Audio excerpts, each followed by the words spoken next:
Welcome back, everybody, here to your world. It's the WCA 2015 qualifier, the European qualifier, and now our second game of the night. It is Na'Vi going up against Team Secret. Team Secret having a very convincing game one, after Na'Vi found themselves in a bit of a pickle as far as the draft went. We're about to jump ourselves into the game. In fact, I believe we can already go there as the draft is already underway. And I can give a little bit of audio now to my co-caster, who is from the Moonduck studio, and great to have him here with me. Purgeman, welcome back. You said it. I did. I thought everybody was going to shun us forever, but here we are, Moonduck. Thanks for shouting us, so I appreciate it. That's cool, man. That's where you're from, dude. We accept everything. So standard bans here. No bounty this game. Secret saying, okay, we won't with that. Let's see if they can. Well, we won't want to deal with it. I like that they're changing things up, though, because I think you can learn a lot from a loss if you pick the same style immediately afterwards. It gives your opponents a chance to actually correct that. So I like that they're just going to change things up a little bit and throw a little different side of the dice at them. It's good, man. It's good. But Team Secret, I still want to see what's actually on their dice face, because we haven't seen Team Secret at all. They've been streaming, or I don't know what they've been doing in their time, like a whole bunch of scrimming, or maybe these teams do have extra information on each other, but we still don't know exactly what Puppy's got up his sleeve. And I doubt he's probably planned anything, knowing that the patch is coming this week. So more than likely they're not trying to decode the current meta. But where do they find their comfort zone? Well, it's in Queen of Pain, obviously. So the first question I will pose is this Weehaw's strongest hero in the current meta? Maybe. He was definitely strong in the last game. Very safe. He did really well last game. Yeah, I agree with that. I think Dendy still last it really well, but I don't know if there's that much that Weehaw could have done about it. But his rotations were pretty good. He only had like 1 or 2 failed rotations. He farmed very fast. He got his Orchid at a good time. He used it appropriately in every team fight, always silencing the right people. Seems like he's very capable on the hero. I'm a little sad that he's going to be playing the same hero, because I'd like to see him have more diversity just so that we can better analyze if he's cut out for a top-tier team. But based on last game, definitely seems that's the case. That was really one of the big questions about Secret. Like, you saw everyone being listed in, like, Misery. Like, this guy's got so much experience over the years. He got Eternal Envy, which, if you ever question him, his army of, like, people will hunt you down and murder you. Puppy is one of the oldest players, if not one of, like, the oldest players in the Dota2 world. And Pylai has proven himself in the past as well. Weehaw was kind of like the only one out of the entire Secret lineup where everyone was just like, wait, what the... Really? Like, we're giving a chance to this Romanian upstart? He proved himself in previous teams, in previous competitions, but that was when he could manipulate Meepo as well. But there is no option for Meepo in the current patch. Yeah, there's just too many heroes that counter it. Queen of Pain is really good against the Gyrocopter. Leshrac is not bad. Earthshaker's amazing against it. There's just so many top-tier meta picks that just simply can't do a whole lot against it. So not too surprising. It's okay occasionally if the lineups just happen to go that way, but a lot safer to just grab heroes like Queen of Pain and roam around and make sure that you have the magic damage and the anti-BKB. But with Na'Vi picking up Gyrocopter, I think this is one of their comfort heroes. Gives them very good lane options. They can go aggressive. They can go safe lane. They can at some point ditch the carry to the off lane or let him solo 1v1, but he can usually handle that if he has a slight level advantage, lots of rocket barrage levels. With Earthshaker in the off lane, they don't really necessarily need to, assuming Earthshaker's off lane could be a support, but if it's an off lane, he can definitely solo, get solo experience by himself just by fissure blocking creep waves. So I think this allows Navi's lanes to be a lot safer right now and a little bit less one-dimensional, like with last game with that first pick IO that just kind of put them in such a weird place, and they didn't even draft according to it until like their 4th pick. So I like this draft to start off a lot more. I'm still even surprised they went with that Legion Commander. Like, when you get yourself in that position, you see it going down. Like, I thought then maybe you'd go in for something like a Bristleback offlane, which is a little bit more stable in a way. It's not heavily reliant on winning duels with that kind of jazz. But it could have just been their answer as well to the whole, like, bounty hunter kind of situation too, so... Bristleback would have laned better than Legion, definitely, but the mid-game would have been much worse. Like, how many dual kills did he get? He actually got quite a few, and there were so many squirrely, evasive heroes on Na'Vi last game that they needed something to lock down in the mid-game and to set up guarantee kills on, like, anti-mage and stuff.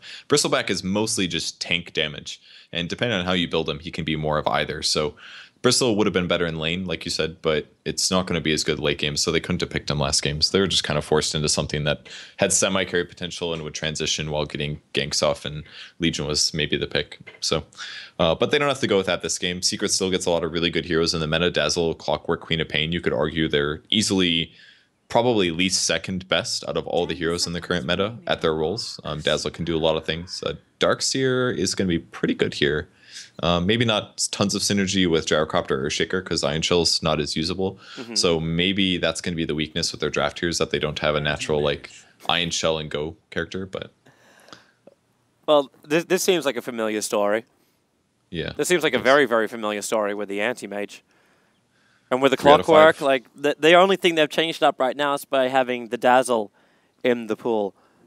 And this actually makes life even harder for Navi's safe lane, because Dazzle and Clockwork, like if Clock is having trouble, like if Misery does have trouble and asks for help, the Dazzle can just rotate up there.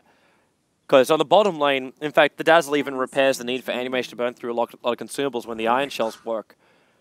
This game just feels like a pick of comforts for PSM. It's like, well, okay, guys, like last game didn't really work out.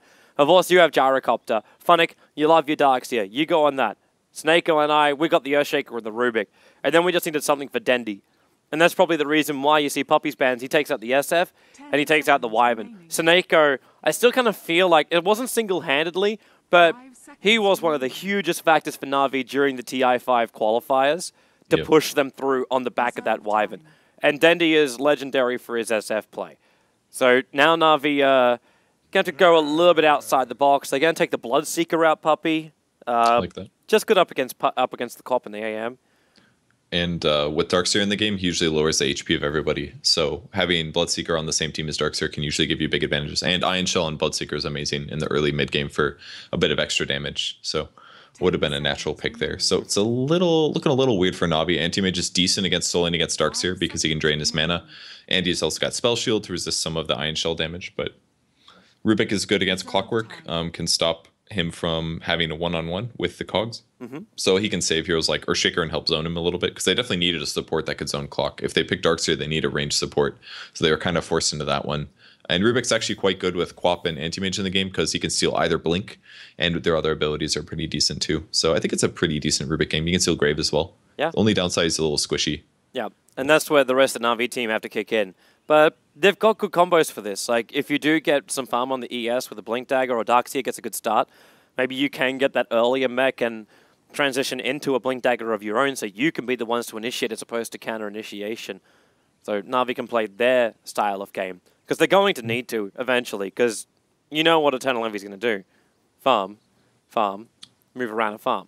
Like, that's the plan. So Na'Vi needs something that can track him down. And currently, I'm not seeing that.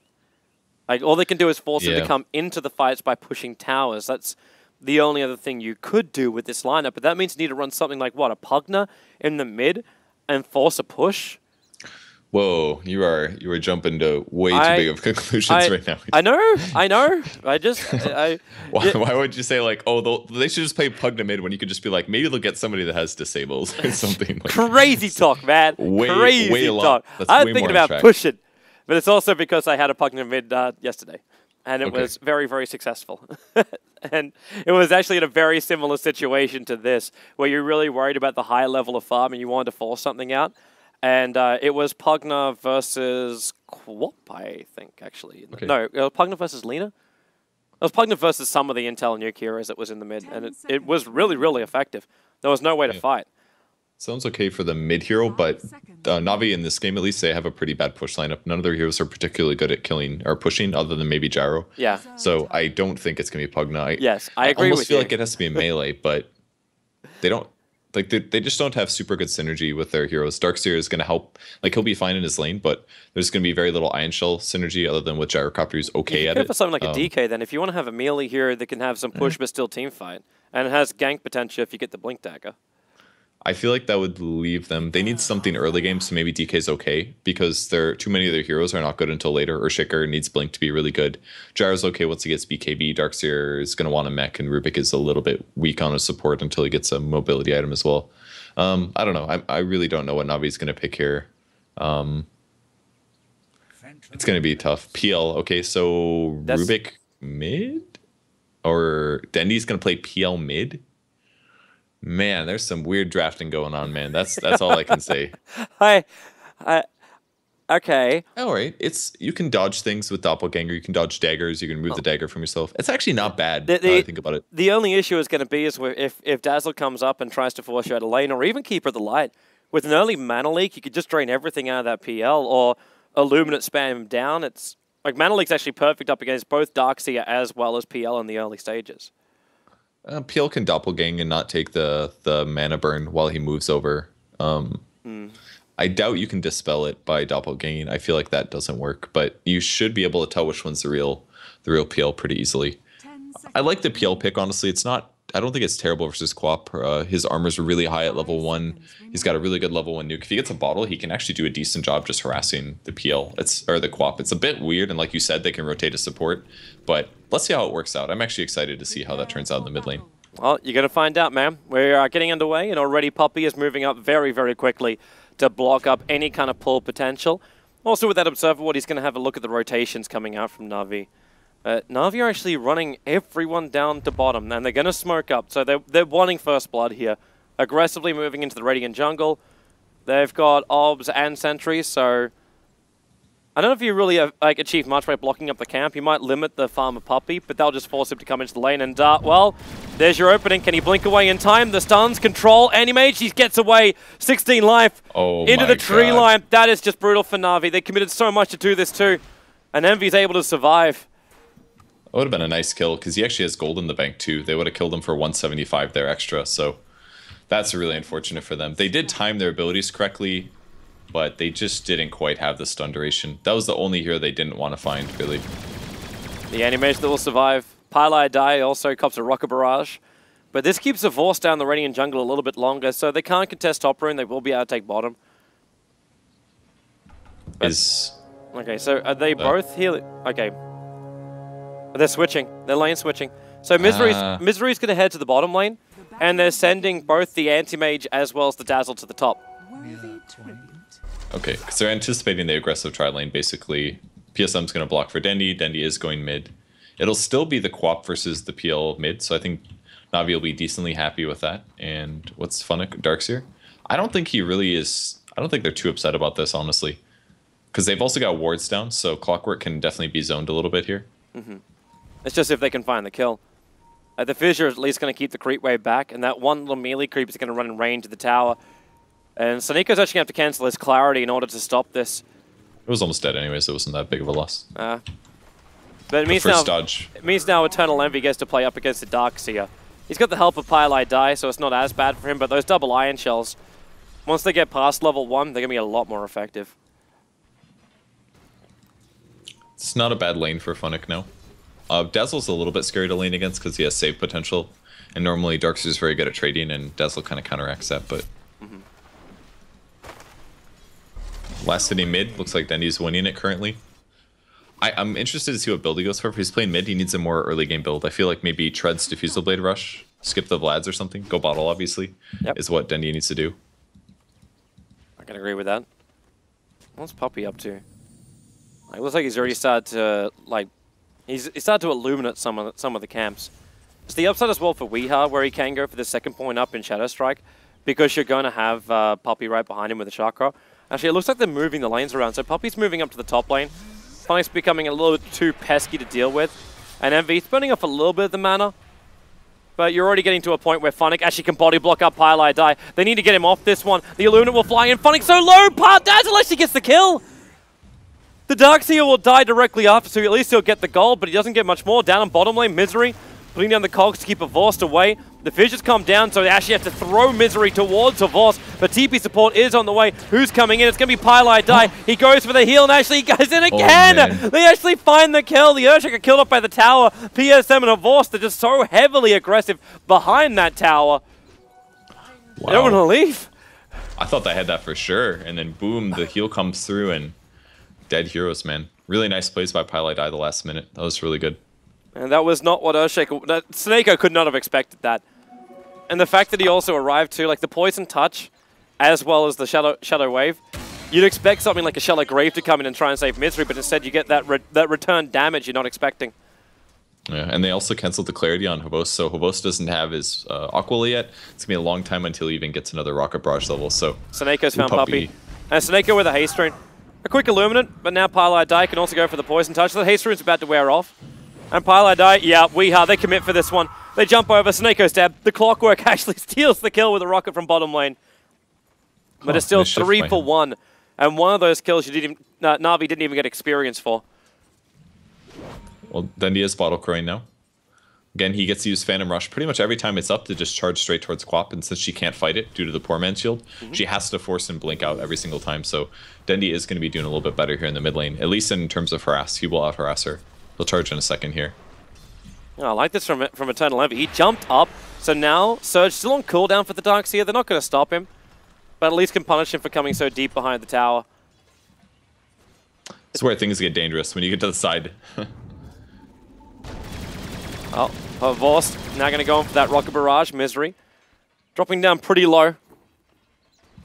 But he still wants to stick in close. He still wants to find all these experience points. There is one thing, though, which I'm interested to watch. Like, this CS is so heavily in favor of Na'Vi. Like, if Vorst is 22, Darkseer's cracked 20, Daddy's managed to find 15 and probably even a kill here on Weeha. Blink is on cooldown for him, and the fissure from Seneco locked him in. With a doppelganger down, Danny's actually at the back end of this line and didn't have Phantom Rush available. They can't get the kill on Weeha. Little unlucky, but they're still so happy about this. Like, Weeha's only got 10 CS at 4 minutes. And yeah, he does have that 1 kill, or the 1 assist, sorry, Misery's on the going to get PSM. It's great. They just walked. Okay, the battery assault doesn't keep him far enough away. The telekinesis grabs enough. Phonic, is there a stun? There's nothing. He'll TP out in time. Like, Navi's pretty happy with this, honestly. Darkseer against a dual lane is always going to be fine in almost all cases. They're definitely pressuring the off lane. Like, even with those kills happening, I'm sure they're at a gold advantage, and they are. Yeah. 250. That's not much, but for 4 minutes in, it's okay. And it also shows what's going to happen as the minutes continue. Like, the old PL mid versus Quap, it works out, man. Ooh. Oh, no, he'll be okay. Yeah. Then he's throwing out everything he's got left before that bottle's coming back to him. He's got boots and a TP now, so he can even TP to other lanes to support. Bottle Crane mid on PL is actually so efficient. That nuke is just so annoying. It throws the illusion. You have to worry about the illusion hitting. You have to back up. It's really obnoxious. They might catch Clockwork bottom. Yeah, he's picking up the cogs. Misery's still refusing to TP. Now he will. He'll go out to the tower, so they'll find him, but PSM can't find him quick enough. TP just to the tower as well, so wisely done by him. He didn't go back to base in panic. Seneco's prepping for mid. Throws down the Observe Ward for now as Denny gets very aggressive on Weeha. The Fissure will be able to control him enough, and there's no blink away. So Weeha will finally die to Dendi in the mid. That's what they needed. Such a weird lane. They actually both don't have that many last hits. 20 and 16. I guess it's alright, but it's a little bit low. They've been fighting a lot. Pylai Dai, that's 2 Iron Shells, man. He started to lose life very quickly, and Seneco again has moved over. Ready to go for the Fissure. Funnick actually preparing the Soul Ring beforehand, but he doesn't have a vacuum, so there's not enough control for him. Not to find a kill, at least. We kind of did forget about one hero, and that's Puppey. He's got more net worth than both Earthshaker and Rubik combined. Because he's just been like stacking and farming up inside the jungle. It's classic coddle. And that's good for him because it's going to help delay the game. But at least in the early game, the effort that the Rubik as well as the Earthshaker are providing towards the other lanes is really helping things out overall. Like, Puppey's giving him self-farm, but the other supports are definitely guaranteeing the other lanes getting a little bit more. So they're doing a good job despite their net worth being less. Interesting to see this build coming out from AM. Like, Eternal Envy already had the basic ring, and now he's also got the Ring of Health. So he had the regeneration, but he decides to complete up the headdress. It's not awful. He's going to build a Vlad's eventually anyways, and he's against a Darkseer, so he might as well buy those early regen items as early as possible, because they will help 3 regen over time. It helps slightly against the creeps as well, against the Iron Shell, because then your creeps are healing for 3 HP per second extra. It's only 3 of the, like, 70 that Iron Shell does, but, you know. It makes sense. It's just a little unusual. Yeah, people have been buying a lot more early headdresses. I think Hovos did it last game as well when he was playing PL and going for the early Vlads. It's just an early regen item, and it's actually kind of nice for stats. It gives, what, 2 stats or 3 stats now? Can't remember. It's up to 2 attributes, so it's kind of like a Wraithband that also heals you. It's kind of probably the right way to look at it. An expensive Wraithband. But a Wraithband that you don't have to sell later on. So yep, exactly. So efficient. Yeah, investment for the future. We are getting attacked again by Denny, forced to just blink himself away to safety. Just retreats out to bottle up. Should also notice too that Funnick has left the top lane. This is given a little bit more space now for Eternal Envy, who doesn't seem to be as bothered by when the Iron Shells are there. He's just dragging the creep wave back behind the tower, and it's the highest net worth for Team Secret at the moment. Paladai and PSM, they're battling for the 8-minute rune, but that means also Misery's making his way in. He's not level 6 yet. And PSM, well, this battery assault, now he's actually got the mana for it. And PSM, there's no telekinesis. The cooldown, it's a Vorce trying to buy a little bit of space here. Paladai's going to go into the Shallow Grave and then just TP out. Do they have enough with the Rocket Barrage? Paladai, he's out to safety. Rupik is down. Snako has the Fissure available, but a Vorce, he's got one more Rocket Barrage available here. And Misery moves back in range of the tower. A Vorce with a Fissure, they can control him long enough to get the kill. So a one-for-one trade-off. Yeah, they had to adjust their positioning. The Earthshaker had to be on the left of the gyrocopter, otherwise to block the Clockwork, he would also block the gyros. That's why it took a little bit for the Fissure to come through, but nicely done by him. He recognized that, and they end up getting the kill. So things continue to be pretty good for Na'Vi there. They, of course, lose their Rubik, but killing the Clock in exchange for that I think is going to be worth it. Although Clock is 6 now, so he can move around the map and pressure, but where's he going to gank? I guess he has to go for Darkseer or a support, because he can't kill PL 100%. Definitely can't kill PL. So I guess he has to go top. Darkseer makes a lot of sense. That at least will delay up the mech for Na'Vi, so if Na'Vi are considering like having a team fight, then they got that. But he comes to the bottom lane, they 3-man smoke up. That'll work. And they're looking for a Vorce. A Vorce is a long way down here, and he's alone. There's no friends for the 4th position, but when the hook shot misses, and Misery doesn't run up, a Vorce can just phase boot and run away. That's a costly miss. I really feel like they should just walk behind him there. They didn't need to go for the skill shot there. I mean, Misery, I'm sure, had a lot of faith in his abilities, but that was a 100% gyrocopter kill, and they committed a smoke to that and 2 supports time. Like, Puppey could have been jungling right there. Dazzle could have started a pull, but they're all late now. That was a huge mistake. They really should have just played a safe walk behind, but maybe they're worried about their team backing them up or something. Not sure. Either way, it's an escape for a Vorst and a timely one for him, because this will allow him to farm up the stack. And this should also complete up the Helm of the Dominator, which means now we'll start seeing more stacks of the Dire camp, which is already pretty heavy. Like, that's a quad stack waiting for a Vorst, and I'm kind of surprised when there's a Gyrocopter on Na'Vi's side that Secret haven't made a bit more of an effort to ward up that camp so it cannot be stacked. They've just been busy, you know? They got aggressively trialing. The supports are reacting to ganks and things like that because Na'Vi's appropriately being aggressive. So because they're being aggressive, they just don't have the time to go over there. Gyro will farm it eventually, but you know, what happens if they get a fast battle fear on anti-mage as well? They can maybe even steal it. It's less likely, but it's a possibility. True. It's not a possibility for anti-mage right now. Like, maybe you can steal the second stack that they attempt to do. But Na'Vi's got the vision's just too good. Like, the observer ward around the pit, the one watching the mid. If Secret's gonna walk anywhere on this map, Na'Vi should at least have some early warning systems about it. In fact, Weehar's too close. PSM's going to pick him up. Avorce goes directly for the cooldown. With a Fidget control, they will pick him up before he can blink himself away. So a really nice little pick. So I was just looking at the last sets and saying that Na'Vi is doing fine, but with a kill like that, they're in a good spot. Funnick might be able to get a kill here, but there's kind of like 3 heroes. This looks pretty bad. They're actually dragging down more. They brought in Pylai. And, well, with the Mana Void, yeah, Funnick trying to get himself out here. The Iron Shells. Pylai, move away, move away! The Shallow Grave's going to kick in. Misery still wants to pick up. He's got Cog to Val with a Battery Assault, making it difficult for Funnick to run away. And Envy will just jump up with the rocket. One more attack from Envy will find the kill. Misery's running in with the Battery Assault. Funnick into the trees. The Cogs burn. It's still not enough to find the kill. He's down so low on 11 life. Envy just hit him. Able to do so. Finally, he's down. Can we get a space created? Snako TP'd in here, and he was meant to throw a fissure, but there was no mana left. Yeah, that's unfortunate. He's almost got a soul ring too. I don't know if it would have made a difference, but Funnick, man, what a waste of their time. They could have gotten a couple more CS out of that. Said they were chasing him in circles for a good 45 seconds. And the fact you also have to, like, well, they didn't have to burn a TP because it was just a recall. That was Puppey doing recall. I see. But Puppey's still farming really well. Yeah. What's he actually building into? So he's actually going to be building the mech for the team, obviously, with Animage going Vlad, then he gets the mech. Pylai will go into the medallion. For some reason, I kind of thought that maybe he would try and rush up the Aghanim Scepter just to enable Eternal Envy split farming a lot more.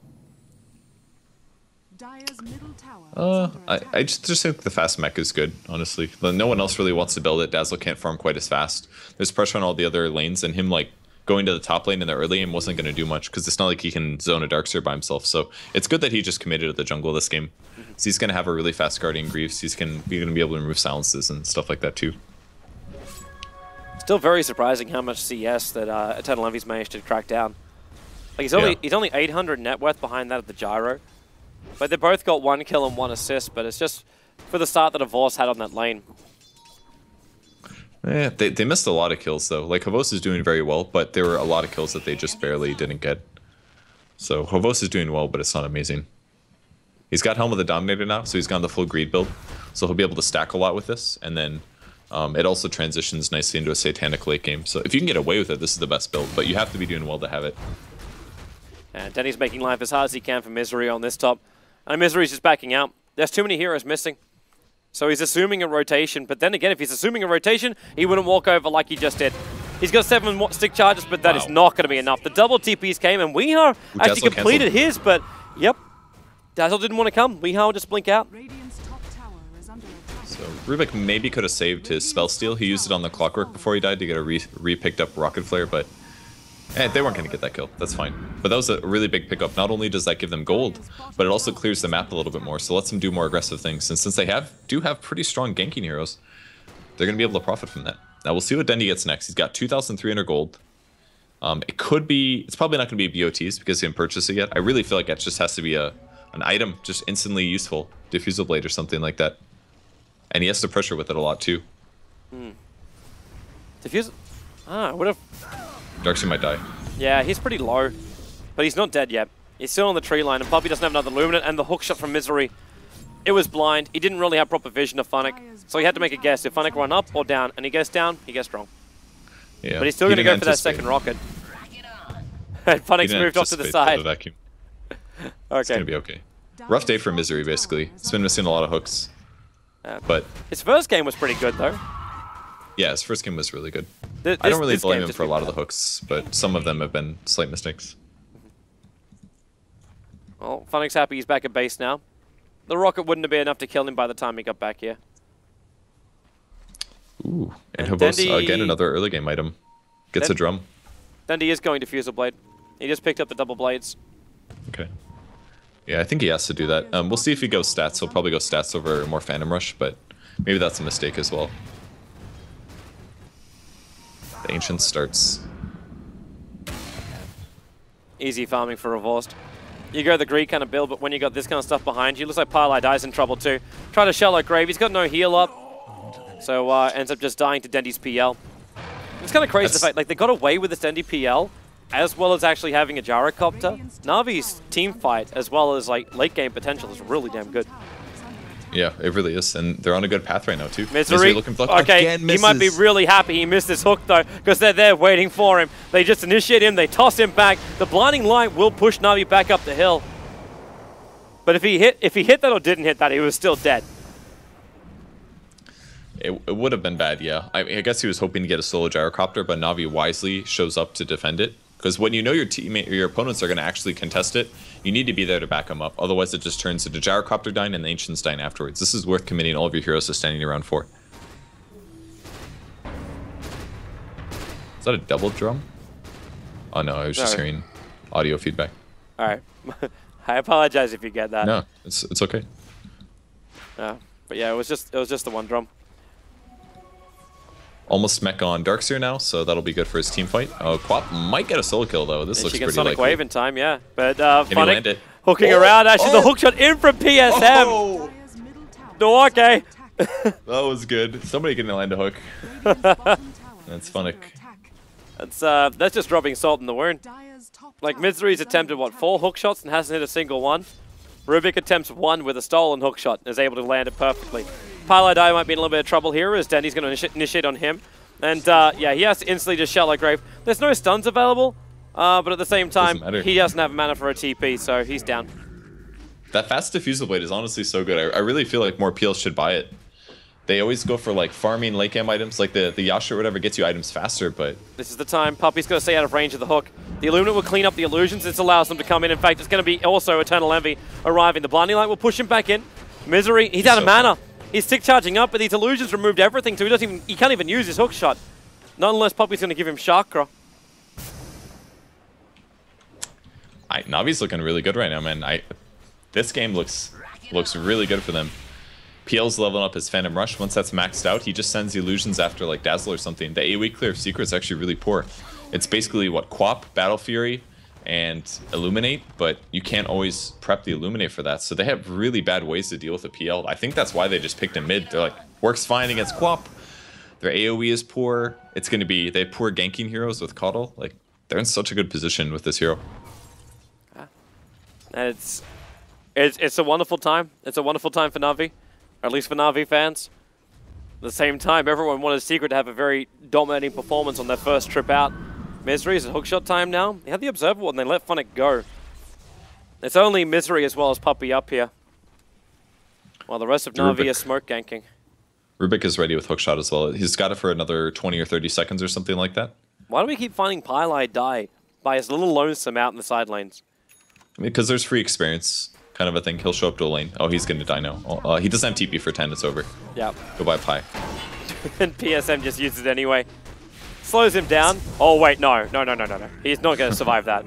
But Rubik just does Shallow Grave, which is very, very nice for Na'Vi. Yeah. It's tough to play Dazzle against Rubik, because every time you get ganked, he always is going to get graved, pretty much.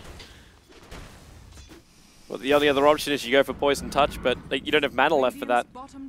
Yeah, he can just time it. It's really easy. And most of the time you're getting chain stun when you're ganked anyways. This is bait from Secret. This is bait. They have Weeha behind the lines. The problem is this fight's way too far away from me. It's behind the tower. The Dynasty will drop down the wall, but now in comes Weeha with the Mana Void as well coming in from Eternal Envy. Misery is low, but Denny wants to keep fighting him on.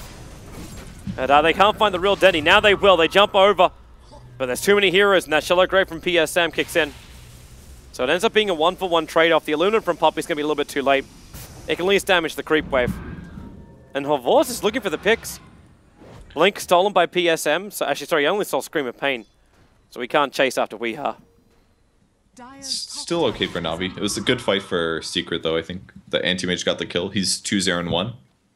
His Headdress still kicking out regen. It's almost got Vlad's, and from there, it's pretty much just AFK farm. How's the blink on Seneko? Not even close, 600 gold. So it's still going to be a while until they have pretty reliable disable against Anti-Mage. I think he's pretty happy this game. If anyone wants to do good on Secret's lineup, it's definitely going to be Anti-Mage. Well, as I said previously, man, at TI, he was the guy. Even when you lost all your out of tier 1 towers, he was still able to move between the Radiant as well as the Dire camps with ease.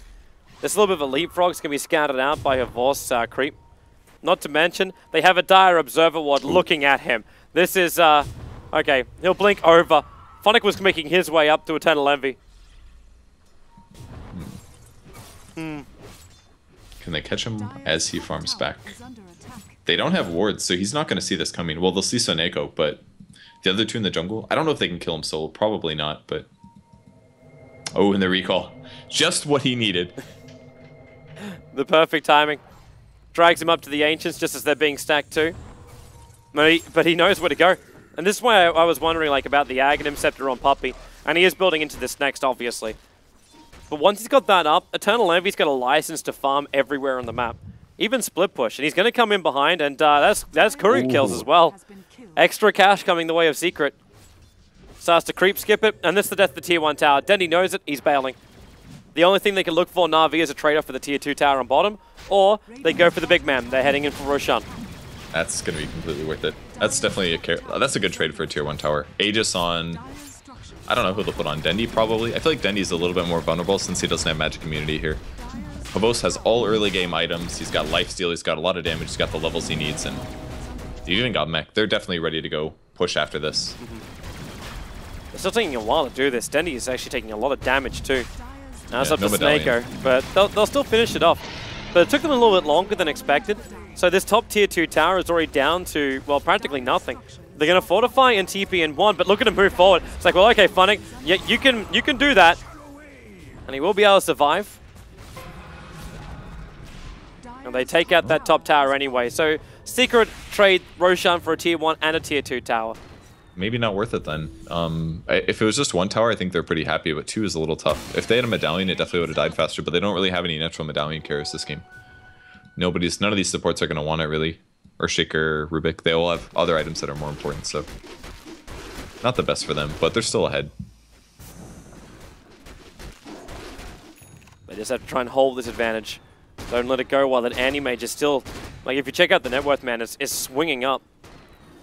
And this is the effect of the AM. So they need to find ways to stop it. Having that sentry ward definitely helps, so there's no Radiant Ancients for Eternal Envy to farm. And he's moving back, expecting it to spawn up. The second it doesn't, he'll have to flag to the rest of his teammates and go, okay, guys, yep, okay, either I was too close or that's blocked. So he'll assume it's blocked. Yeah, he'll figure it out. It's good that they blocked it, though. Coddle's almost got Aghanim Scepter, only about 800 gold away. Or he could finish Guardian Greaves, but I think he'll probably do Ags hey, first. If he lets this go now, is Daddy dead? That was pretty close. That first Illumina did a lot of damage. Pyrelite Die is going to go down again. Well, and I think that nickname's going to kick back in again pretty soon. But he's 1 for 5 now as this Dazzle. This is a tough game. It really is. Game. It really, really is. But you then look up towards top lane. Weehar's pushing out. He's got enough to finish up the Orchid, even though he hasn't bought it yet. He might be worried about buyback. He's short by 370. He's so behind compared to last game. He was so far ahead last game, but this is a tough one. He's a 0-3 quap. Like, it's not going to get better for him. Well, he can grab some kills. Now that he has the Orchid, he can go for, like, Earthshaker, Rubik, stuff like that. Definitely Rubik. Rubik's is the easy kill for him. He's entirely reliant on his Blink stolen spell right now.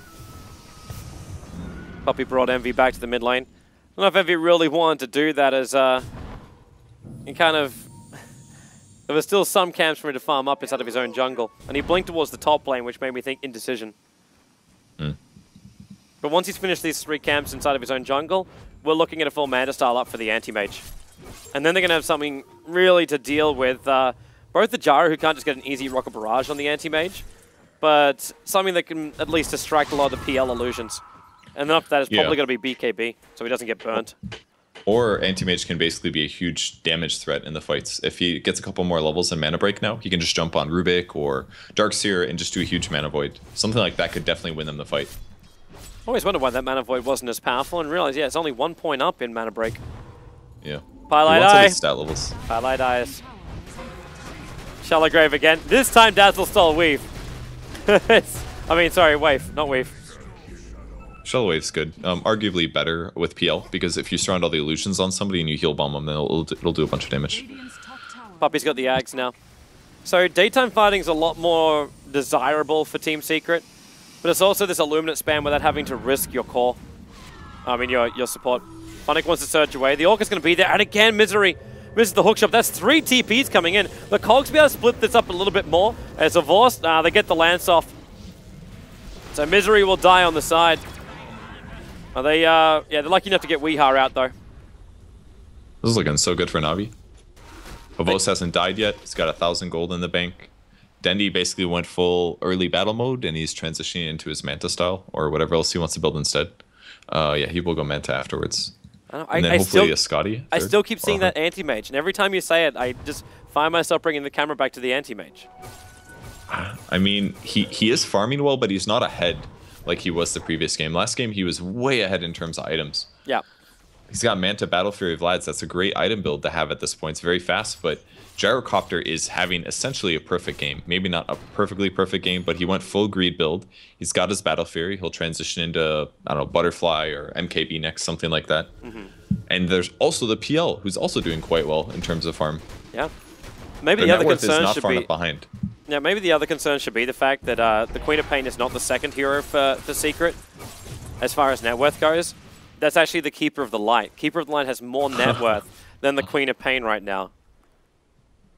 Not too surprising, I guess. He went Arcane Boots. Hookshot. This time Misery's able to connect. Funnick will come in too, but with the Sonic Wave, Snakeo's going to pop from the Orchid. They're going to back it back out of the Cogs with the Rocket there too. Funnick's going to drop. There's 2 kills coming in for Secret. Navorce needs more damage, but, well, he only gets 1. He only gets the Clockwork. Weehar got out to safety in time with that TP.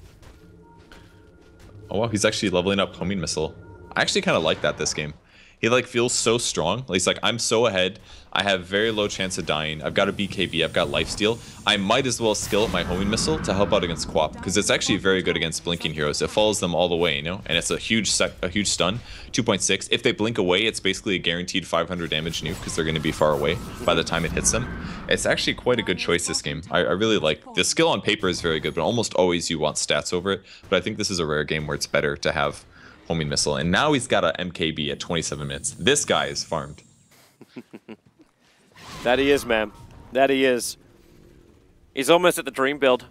Dream build being BKB. Butterfly and Satanic with the Monkey King bar. Like, there's very little then that can fight up against you. Toby, you just named 2 items away from where he is currently. That is, he's not quite there. I think you're jumping the gun a bit. That's the dream, man. Actually, I think that's what we used to refer to as the Rapier build. Where you had Might as well be a Rapier. Where you had Satanic. Actually, I don't even think you needed all 4 of them. Like, you just have Satanic, BKB, as well as Butterfly.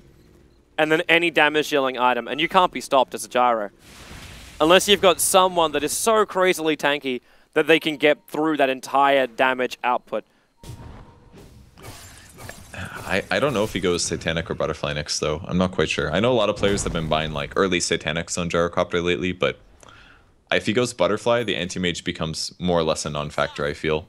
If he goes Satanic, then he's more survivable against burst damage. But I don't think he needs to worry about burst damage too much because he has a BKB. I would say go Butterfly next on Gyro. And at that point, the main threat, which has the chance of winning team fights, is anti-mage, and he counters that. I'd almost want Gyrocopter to like Havos take some time to buy this. Because right now, Eternal Envy's reaching decision time. Like, he's got 3,600 gold on himself right now, and if he goes, if he doesn't go into the Monkey King bar and goes for Butterfly next, and Havos is able to farm faster than him, then it's going to cause real issues for Anti-Mage, because he's basically not able to counter the item beforehand. Exactly. Like, playing carry is more about countering your opponent's carry, and when they actually do end up fighting during those team fights, assuming your gold advantages are pretty close. So, like you said, if he gets the Butterfly before, if they both get Butterflies following up here, then Gyrocopter's going to have a big window where he's way better against Anti-Mage than Anti-Mage is against him. And if he can win a fight or two where he kills Anti-Mage or vice versa, then all of a sudden the momentum completely sways to one side and the game is pretty much over. I hate to tell you, man, but that momentum is swinging again. Like, Na'Vi had a 4,000 lead in net worth, and now it's up to almost 4,000 in favor of Secret. The experience hasn't been Secret's way since like the 3rd, 4th minute. I'm not worried for them at all, honestly. You still think for it's good? Na'Vi, that is. Na'Vi still has an advantage here. Like, look at their cores as well. They have at least a 2-core lineup. Plus, they have a support that's Earthshaker, and they have a Darkseer. Yep. And they have a Rubik. They have like 5 heroes that scale amazing into the late game, pretty much, that are always relevant in team fights. And they have 2 carries that are very, very hard carries in the late game, Gyrocopter and Phantom Lancer, where Secret is pretty much on the back of an Anti-Mage, who's almost 6-slotted and doesn't get a whole lot stronger between now and his next item. Mana Style's going to pop, and, well, Blink's still by PSM, but it doesn't stop Eternal Envy from blinking himself away, and he's already getting recalled. So, Puppey brings him all the way back to base for the moment. They still blink as well. Pretty good for PSM. They have a gem now. Navi's got map control. So even if they have some slight gold disadvantage now, their team fight is stronger, their important heroes are stronger, and their late game is looking to be very good. Misery. Well, PSM's going to find himself a long way out, but then Misery, he's getting recalled right now. The jump in, is there enough time? Nope. Misery takes the damage, and that means recall gets cancelled, and he is now going to die for the 7th time tonight in this game too. At least made them work for it, but he's died more times than Dazzle right now. It's 1-7 versus 1-6. Sorry, 3-7 versus 1-6. So this becomes a split push game now for Secret, I think, and that's basically what they've been doing for a while now. They just spread out and farm the heroes, push the lanes. And that's why Pylai is often out of position as well, because he's up here pushing lanes. He's getting himself farm, he's getting himself last hits. Despite all of his deaths, he's actually got decent CS, and he's got a couple items that might actually be relevant. Dendy's in trouble. No, he's not. He's got Doppelganger. No, he had Diffusal Blade. He got Silence, but he removed the Silence with Diffusal Blade, and then he Doppelgangered. Otherwise, it would have been a little dangerous. And he goes BOTs next, so now all of his illusions run stupidly fast. And next item is going to be an HP item for him, probably Scotty or Heart. I think Scotty's a bit better, especially when you're worried about trying to kill Anti-Mage. I think the damage is necessary, but we'll see which one he goes for. Why did I detect a very large level of salt in that BT comment? Which one? About the PTs, about the ridiculously fast. Just, it sounds like you've had a really, really bad experience against a PL. No, actually, I don't care about playing against PL too much. As long as I have an AoE on whatever hero I'm playing it, he doesn't bother me that much. Just my overly lack of emotion, voice inflection, probably that you discovered just now. Okay. That's all. Well, I'm watching Anti-Mage now reaching the Abyssal Blade. We're going to quick pause out from the Earthshaker. Hopefully nothing too extended, but Eternal Envy is at that point. And, okay, so you've got the Basher.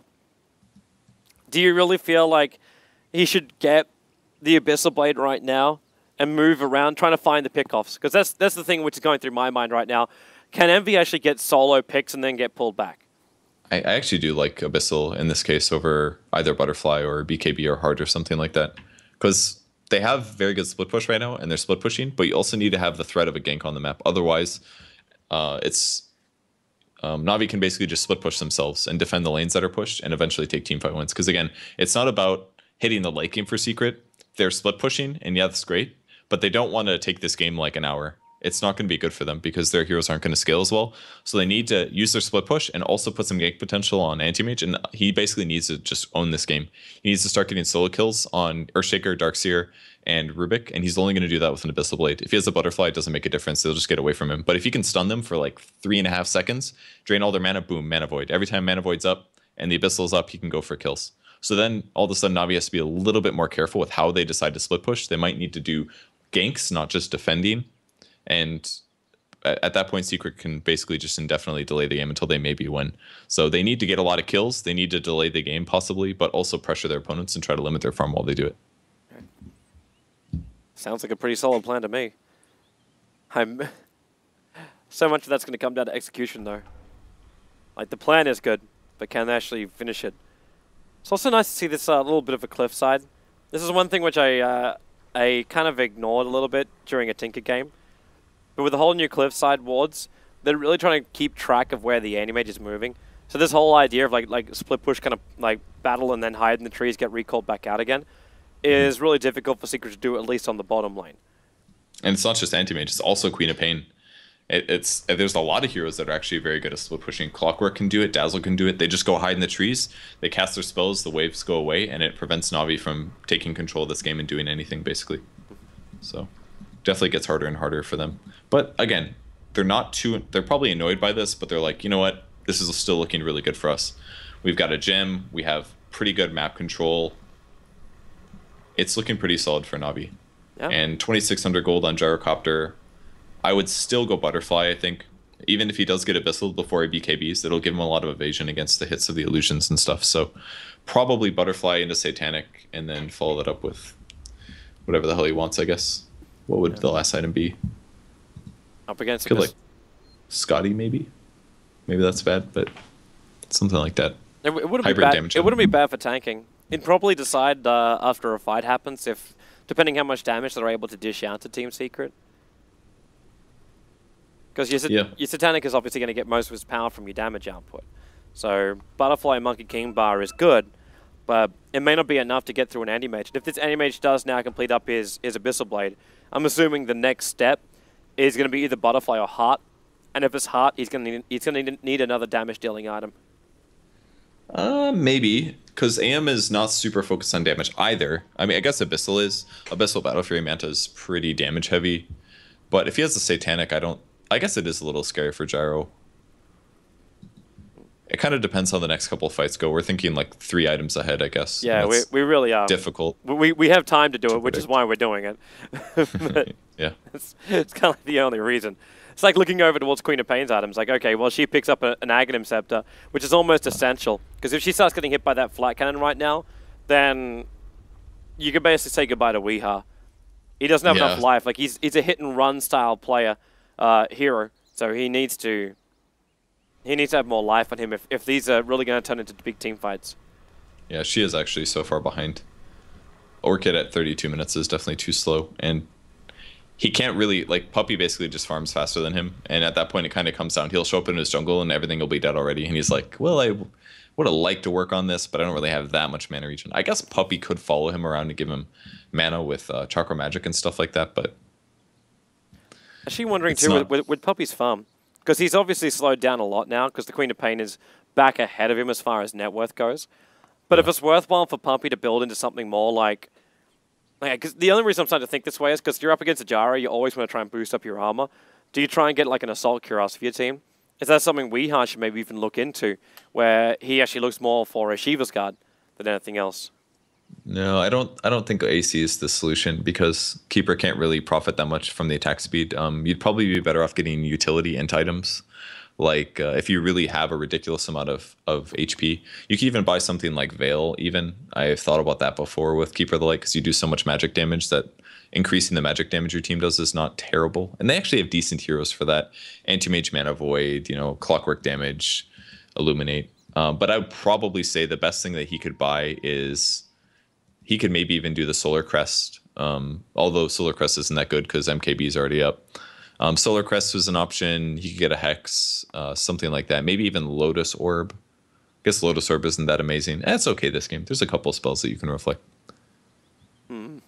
Something like that would be better, I think, than just a straight AC. AC just does, like, yeah, it gives your team armor. It lowers their armor. It gives you guys attack speed. But that's pretty much all it does. It just feels too useless if you're playing a hero like Keeper of the Light. Like, he can auto-attack all the time because he has Eggs, so he's not casting Illuminate. But it's just such a weak damage output item. He'd be better off just buying a freaking medallion or something. I feel way more cost efficient. It accomplishes almost the same thing. Yeah, I can see your point, man. And Na'Vi, like that was a very, very long minute. was the call right now? So it's like, is he coming back? The answer was yes. And oh no, sorry, that's PSM saying he'll be right back, and it's Eternal Envy that required 1 extra minute up his sleeve. There's one saving grace that is coming in for Secret. It's Misery's next item, and I hope as I click on him, okay, he's a while off it. He needs the recipe, but to get that 4-staff is going to give him such a higher chance of survival against this Na'Vi lineup, because that is one thing which they do struggle with, is the control. Like you mentioned before, like homing missile, you leveled up over on the gyrocopter because he feels confident, but at the same time, they kind of need that. Like the Darkseer jump in with the blink, normally that's how you're going to start your fight. Like you blink yourself in, your Rubik's doing his control, the Fissure's thrown out at the early start. If you can survive that initial point, you can 4-staff and you can give yourself a lot more space to work with. Maybe, because it all comes down to how the initiation goes. If it's a vacuum into a dunk on like 2 supports, the fight's over, basically. Yeah. I don't see them winning that. Then you won't save. Yeah, it still requires him to tank through the initial attack. The opposite for Secret is less likely as well. You've got, like, let's hypothetically say Clock hooks in and cogs like 5 people in a small group, like a pseudo vacuum. That's pretty much the only way I see that Secret's going to win some of these fights, unless they do wide spread out, pick off 1 by 1 kind of things. All right, we're off again. That next item is up for the Anti-Mage, and well, we kind of ignored it a little bit, but it's now here. It's the BKB, the 32-minute BKB coming in for the Anti-Mage, as opposed to completing up the Abyssal Blade. Helps a lot against Earthshaker, I guess. So if he goes for a gank and Earthshaker's there, he doesn't have to worry about getting turned on easily. So that's the trade-off, I suppose. That Illuminate's in a good position for Puppey. That unobstructed vision is also a beautiful thing during the daytime for him. Pylite Die will not be as beautiful, or then again, PSM, the damage. Yeah, PSM's... Pylite Die gets at least a Shallow Grave off as well as a Glimmer Cape, but he can't protect himself for long enough, so Gyrocopter will still find the kill, while Eternal Envy is pushing the issue. So taking the tier 2 tower in the mid lane. She's just leaving his illusion behind. That tower fortification, he's worried about the rotation up. And rightly so, PSM comes in with a Blink Dagger. Misery going to cogs him back, and he's also getting recalled. They just need to get him out of harm's way, and they're able to do so. Really like the strat they're doing with Glimmer Capes and Recall. They're honestly just really abusing Recall, making it seem very good. They can do as much aggressive stuff as they want, and if their opponents don't have detection there, or if they're not quite in the area, it's like a super blink. If you just don't do damage for 4 seconds, they're gone. It's over. So at this point, getting 16 on Coddle is actually really important, because then it puts it down to 3 seconds.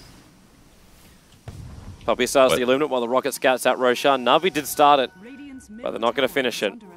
They're actually brought, I don't know if that was intentional, okay, yeah, they brought the range creep with them, and they'll get a new one in for Revost. But up on top lane, like, I'm still seeing MV push. Bottom lane's being cleared out. Like, for everything that Na'Vi's got, they're struggling to find a target. When they do, they're going to hit like a hammer.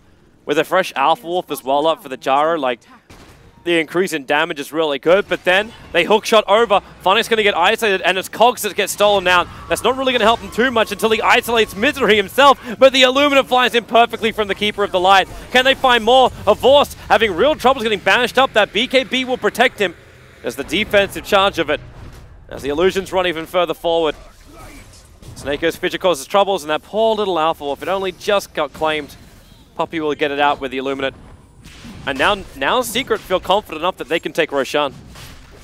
That was pretty much a perfect fight for them. I mean, hookshot on a Darkseer, he didn't have Vacuum Wall, he just casted the wall down, and then they just dealt with the carries on the other side.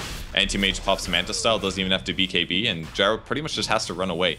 So he still can't kill those illusions very rapidly, at least not until he has Butterfly. So all of a sudden, Secret actually wins a pretty good fight and takes an advantage just by basically making Na'Vi run around the map. If Na'Vi was actually 5 together, that fight might have gone completely different. But because they were chasing around the map consistently trying to find people, they thought they were going to set up a solo kill on Anti-Mage, but in reality, the whole team was there. You actually wonder though, like even when they run around as 5, how do they get the vision? When you have Puppey with an Aghanim Scepter as well as a gem, like keeping map control is really, really difficult. Yeah, it really is tough. And they lost their own gem, by the way. Rubik lost his, so... So they actually don't have any gem. Like, there's a gem on Puppey and there's a gem on Misery. Yeah. That was PSM's items. Like, he basically went all in on that gem early to D-Ward and stuff, and now he's lost it, and now he doesn't have a Blink Dagger. Havos finishes Satanic, so he goes for HP and the ability to fight endlessly. They're recalling in friends. I think Puppey's asking them to get rid of that rocket which is chasing after him. Okay, maybe he doesn't actually realize it's there. Now they'll see it. But they'll hit it. I do love that thud sound. I do. The metallic thud.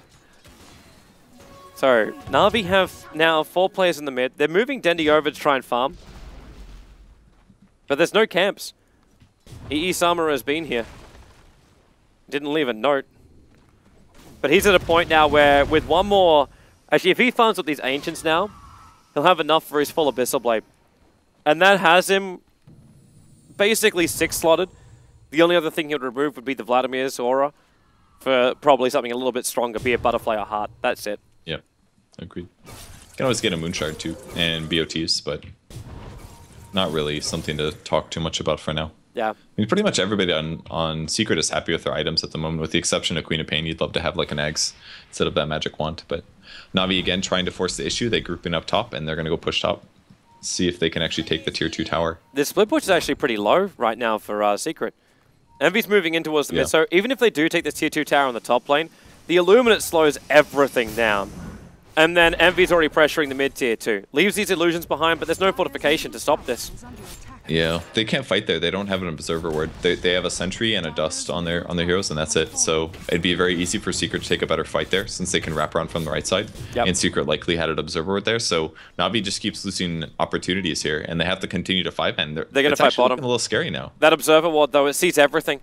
So Funny's playing the bait game. They see Misery as well as Anti-Mage without a full Abyssal Blade completed. And that's, I think now, Secret have realized that they're being watched.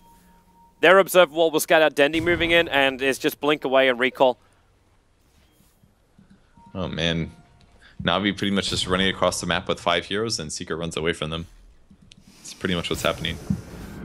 I don't even know if we can class this as like full-on Rat Dota. It's a weird game, that's for sure. It's just really good rotations. Now, well, all 5 of them up. Havor's going to lose a little bit of mana, but he can just BKB himself out of this. But then the Abyssal Blade, they're focusing Havor's on the back, and he's going to go down. He gets at least a cooldown off, but that's all on Weeha. Focuses then onto Seneko, so no Earthshaker feature coming up in this fight. You might return the Sonic Wave, but after being bashed, it's going to be a triple kill for Eternal Envy. And Funnick isolated. He goes for the Surge, and he'll run himself away. Weeha, 1 attack. He's going to Shadow Strike. Funnick will actually just tick from that. And Envy's already at the objective. They're attacking into the tier 4 towers and get the buyback out from Avorst as well as Funnick. And we still haven't even seen Dendi die yet this game, but things are just not going well for them. I think there's a slight item build mistake here with Havorst here by building the Satanic. The Satanic does very little to help him stay alive versus Anti-Mage Abyssal. Like, it gives him 500 HP, that's pretty much it, because he's stunned for 3 seconds. What he really needed there, in my opinion, was a Butterfly. Weeha? Oh, Weeha's gonna... Ooh, almost. Shallow and... He's gonna BT back and then get recalled back in again. I mean, not BT, just TP back. Pretty easy. But if he had Butterfly there, he might have survived versus the Anti-Mage and gotten away for a bit, but either way, the fight was just not good.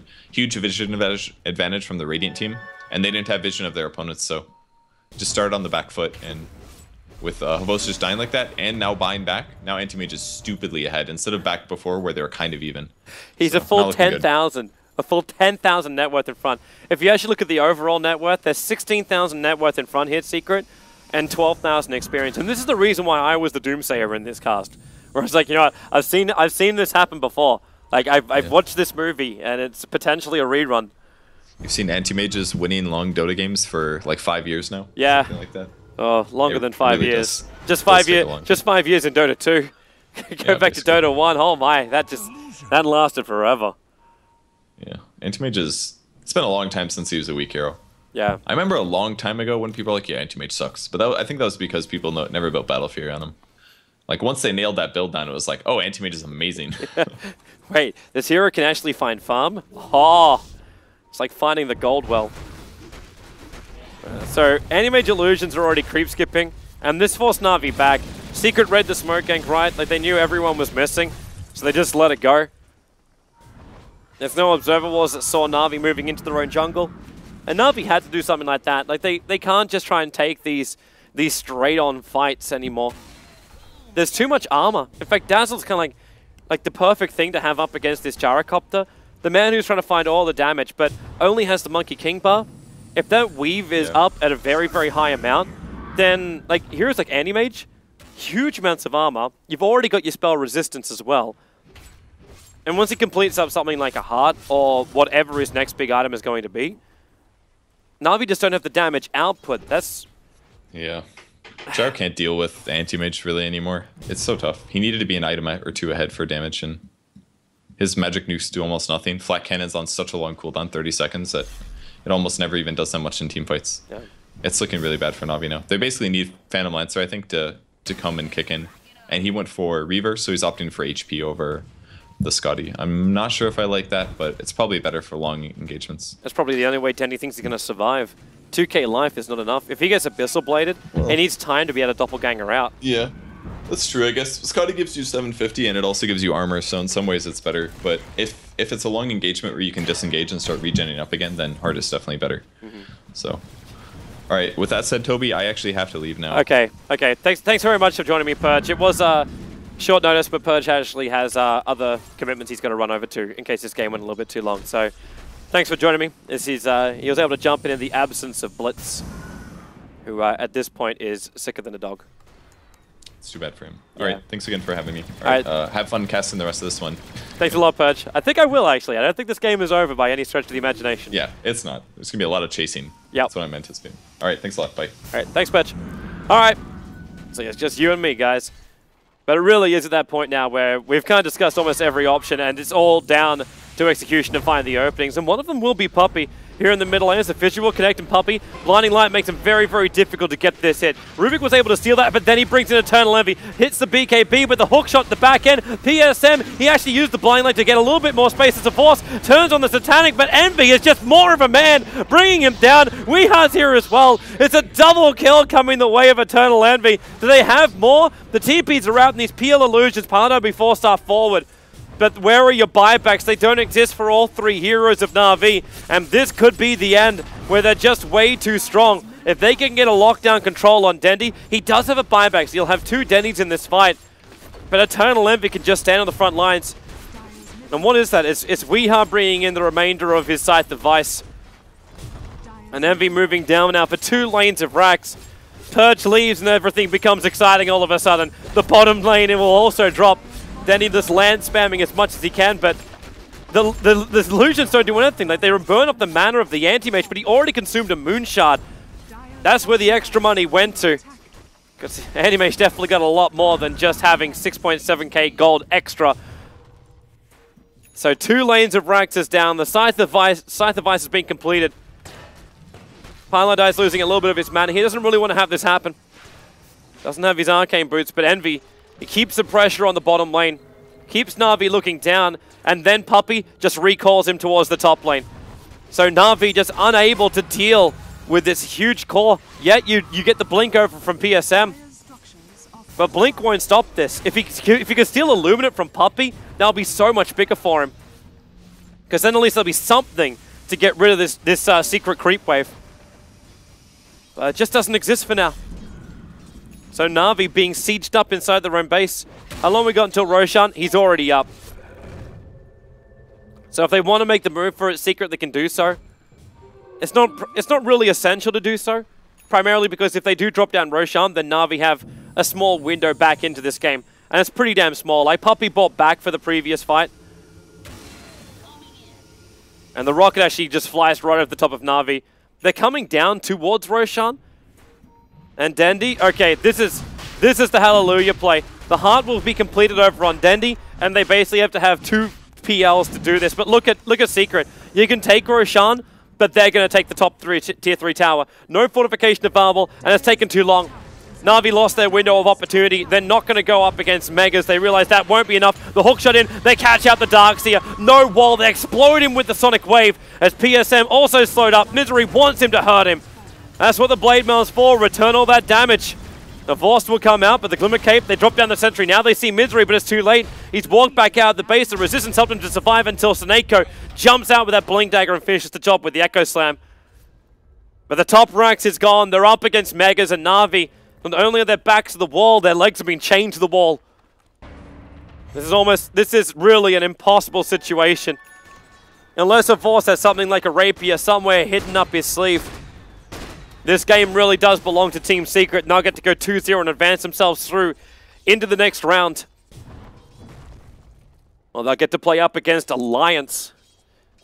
Another former member of Team Secret playing up against Team Secret. The battles of the old rivalry, and okay. Envy's now at the point where he's farming up buildings. Taking out a Vorst effigy. Are they coming back yet?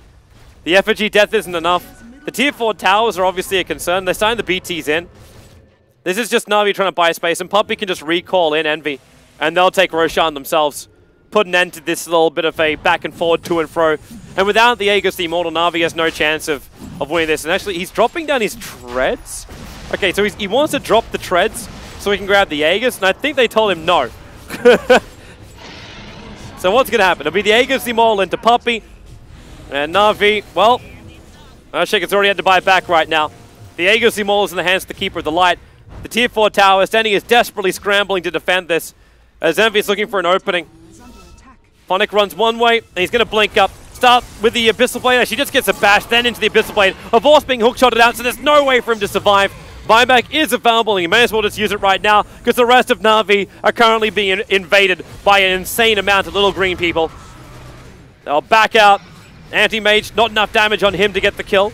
He'll buy a little bit more space. Paladai time very... Is he really going to die again? It's the only kill that Denny can get, giving Paladai his 8th death. Misery. Na'Vi is actually holding this for now. Her Vorst doing serious work. Down to 11 life. The Weeha's back into the fight. Throws out the Sonic Wave. Doppelganger evasion there from Denny. Weeha will jump forward. He really wants Denny dead, but he can't finish the job. He's going to get stunned up. They're giving so much back here, Secret, but they're also taking so much away from Na'Vi.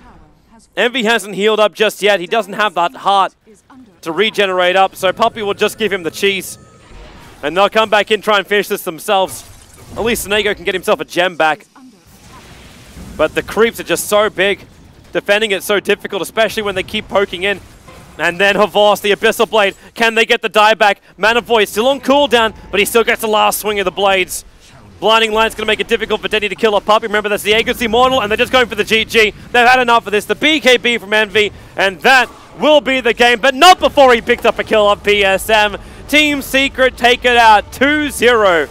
And will advance themselves through into the semifinals to go up against Alliance, bringing only 4 teams left in WCA. The stream will be back again tomorrow, same time, same channel. It's the place to be if you're wondering what you're actually going to see. Well, I can show you that right now. The bracket will be up here.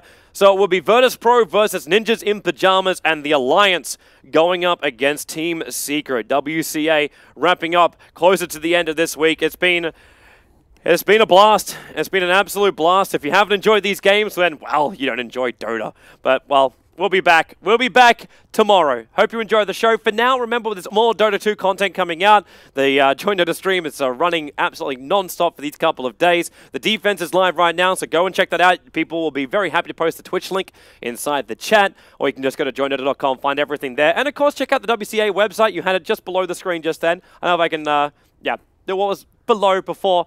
Check that out. You can find all the details for WCA across multiple game types. Of course, we are covering the Join Dota part of it, the EU Qualifier part.